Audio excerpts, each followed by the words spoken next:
بسم اللہ الرحمن الرحیم۔ السلام علیکم ورحمۃ اللہ وبرکاتہ۔ ناظرین، آج کی ویڈیو میں ہم ذکر کرنے والے ہیں اس واقعے کا کہ جب یزید کی قبر کو کھدوایا گیا، آخر اس واقعے کی وجہ کیا تھی، کس نے اور کیوں یزید کو قبر کو کھولا، یہ واقعہ یزید کی وفات کے کتنے سال بعد پیش آیا۔ ناظرین، یزید نے اپنی زندگی میں ہی اپنے بیٹے معاویہ کو اپنا جانشین مقرر کر دیا تھا۔ یزید کے 12 بیٹے اور 5 بیٹیاں تھیں، لیکن اس کو اپنے بیٹے معاویہ سے بے انتہا پیار تھا۔ اس کی تعلیم و تربیت بھی شہزادوں کی طرح ہی کی گئی۔ یزید چاہتا تھا کہ اس کا یہ بیٹا اس کا حقیقی جانشین بنے۔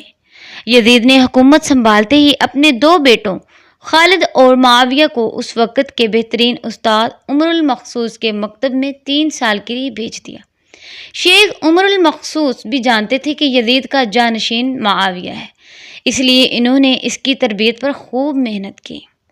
61 ہجری میں جب واقعہ کربلا پیش آیا تو شیخ المخصوص کو بہت تکلیف پہنچی، چونکہ آپ کا دل محب اہل بیت سے تڑپتا تھا۔ اس لیے آپ نے یزید کے ان دونوں بیٹوں کو عظمت اہل بیت سے خوب روشناس کروایا۔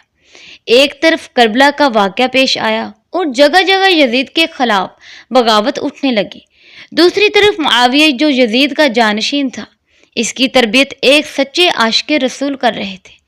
واقعہ کربلا کے تیسرے سال 683 عیسوی میں یزید عبرتناک موت سے دوچار ہوا تو معاویہ ابن یزید 20 سال کی عمر میں تخت نشین ہوا۔ جیسے ہی معاویہ ابن یزید تخت نشین ہوا تو استاد محترم کی محنت رنگ لانے لگی۔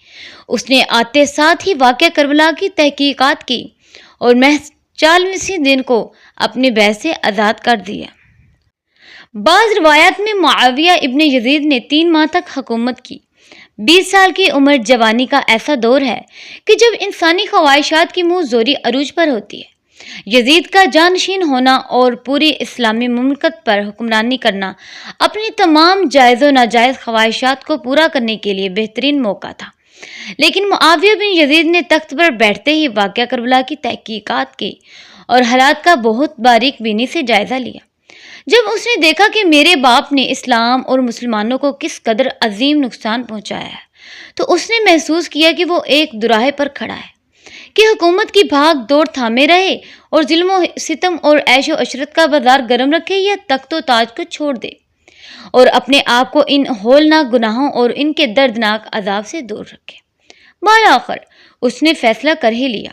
اس کا فیصلہ ان سچی تعلیمات اور اس ایمان کی تفعیل ہی ممکن ہوا جو اس کی رگ و وپے میں شامل ہو چکا تھا۔ اس نے ایک عزم راسی کے ساتھ حکومت کے عہدیداروں اور عوام کو مسجد میں جمع کیا اور پھر خود منبر پر جا بیٹھا۔ اس نے اپنی تقریر میں سب سے پہلے خدا کی حمد اور اس کے بعد رسول اللہ صلی اللہ علیہ وآلہ وسلم پر درود بھیجا، اور پھر وہ یوں کہنے لگا: میرے باپ یزید کو جب حکومت ملی تو وہ اپنے اعمال اور بد کرداری کی وجہ سے ہرگز اس کا اہل نہیں تھا، لیکن وہ بھی اس پر قابض رہا اور اس کا نفس اس سے بدترین کاموں کی ترغیب دیتا رہا۔ وہ اپنے برے کاموں پر بھی فخر کرتا رہا تھا اور اس نے خدا کی بتائی ہوئی حدود سے تجاوز کیا۔ رسول اللہ صلی اللہ علیہ وآلہ وسلم کی اولاد پر اس نے بدترین مظالم ڈھائے، لیکن اس کی حکومت کی مدت بہت ہی تھوڑی تھی اور بہت جلد اس کی شرمناک زندگی کا خاتمہ ہو گیا، اور آج وہ اپنے اعمال کے حساب کتاب میں الجھا ہوا ہوگا۔ جب معاویہ بن یزید کی بات یہاں تک پہنچی تو اس کا گلا رک گیا۔ کافی دیر تک وہ بلند آواز میں روتا رہا اور اس کے بعد وہ دوبارہ لوگوں سے ہم کلام ہوا اور اس نے کہا: اے لوگو، میں تمہارے گناہوں کا بوجھ اپنے کندھوں پر نہیں اٹھا سکتا اور نہ ہی تمہاری دوستی کا توق اپنے گلے میں ڈالوں گا۔ میری خواہش تو یہ ہے کہ حکومت شہزادہ حسین امام حضرت زین العابدین کے حوالے کر دی جائے، یا اب تم خود جو بہتر سمجھو وہ کرو، یا وہ حکومت کرے جس کا تم انتخاب کرو۔ میں اپنی بیعت سے تم لوگوں پر سے ہاتھ اٹھاتا ہوں اور اس خلافت کو ٹھکراتا ہوں۔ معاویہ بن یزید کے ان جملوں نے محفل میں ایک طوفان برپا کر دیا۔ پھر معاویہ بن یزید ممبر سے اتر آیا۔ اس کی ماں دیگر عزیز و اقارب آئے تو دیکھا کہ وہ روئے جا رہا ہے، تو اس کی ماں نے کہا کہ کاش تم حیض کا چھیتڑا ہی ہوتے اور میں تمہاری خبر نہ سنتی۔ اس نے کہا: خدا کی قسم، میں بھی یہی چاہتا ہوں، اگر میرے خدا نے مجھے معاف نہ کیا تو میرے لیے برا ہوگا۔ اس کے بعد بنو امیہ نے اموی شہزادے مروان بن حکم کے ہاتھ پر بیعت کر لی اور اسے تخت پر بٹھا دیا۔ مروان نے اپنا دارالحکومت مستقل طور پر دمشق منتقل کر دیا۔ بنو امیہ نے شیخ عمر المخصوص کو زندہ درگور کر دیا کہ تم نے ایسی تربیت کیوں کی کہ معاویہ بن یزید نے بھرے دربار میں بنو امیہ کو رسوا کر دیا۔ اس کے چند دن کے بعد ہی معاویہ بن یزید کو بھی زہر دے دیا گیا۔ 684 عیسوی سے 685 تک مروان بن حکم نے حکومت کی۔ پھر اس کی وفات کے بعد مروان کے بیٹے عبد الملک نے 685 سے 705 تک ایک طویل عرصے تک حکومت کی۔ پھر 705 عیسوی سے 715 تک عبد الملک کے بیٹے ولید نے حکومت کی۔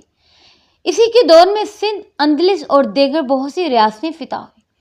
اسی کے دور میں شہزادہ حضرت امام زین العابدین کو بھی زہر دے دیا گیا۔ 715 سے 717 تک ولید بن عبد الملک کے بھائی سلیمان بن عبد الملک نے حکومت کی اور 717 میں عمر بن عبد العزیز معجزانہ طور پر تخت نشین ہوئے، لیکن ان کو بھی زہر دے دیا گیا۔ 720 سے 724 تک ولید بن عبد الملک اور سلیمان بن عبد الملک کے بھائی یزید بن عبد الملک نے حکومت کی باغ دوڑ سنبھالے رکھی۔ اس کے بعد ہشام بن عبد الملک، ولید بن یزید، یزید بن ولید، ابراہیم بن ولید اور مروان بن محمد نے بال ترتیب حکومت کی اور 750 عیسوی میں بنو امیہ کی حکومت کا تخت بنو عباس نے الٹ دیا۔ بنو امیہ کا آخری حکمران مروان ثانی ایک انتہائی سست اور ڈرپوک حکمران تھا جس نے ابو مسلم خراسانی کے ہاتھوں شکست کھائی اور یوں بنو عباس کی حکمرانی شروع ہوئی۔